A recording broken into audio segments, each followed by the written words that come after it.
Today marks another major milestone in the case against Casey Anthony. 2 years ago today, Anthony was locked up without bond after a jury indicted her for murder in the death of her 2-year-old daughter, Kaylee.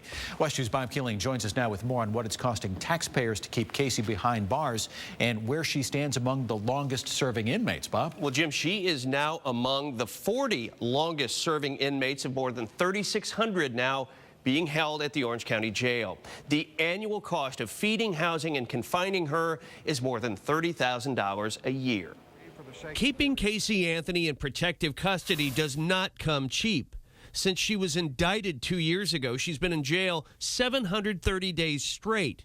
At $92 a day for food, housing, and confinement, corrections officials say the cost comes to more than $67,000. Newer cost figures not yet in for this year will push that number higher.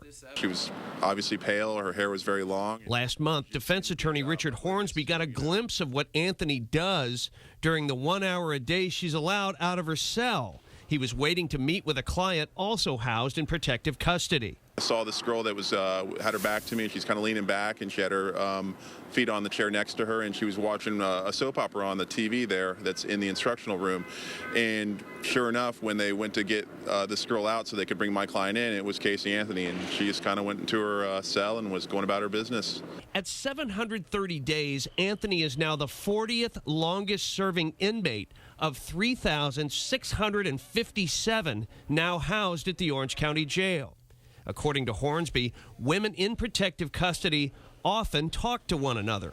All the cells are made of metal. Everything echoes. You hear people whispering, especially at night when they're not supposed to be talking loud back and forth. Should she be convicted and sentenced to death next year, Anthony would be moved from the female detention center at the Orange County Jail to women's death row at the Lowell Correctional Institution in Ocala.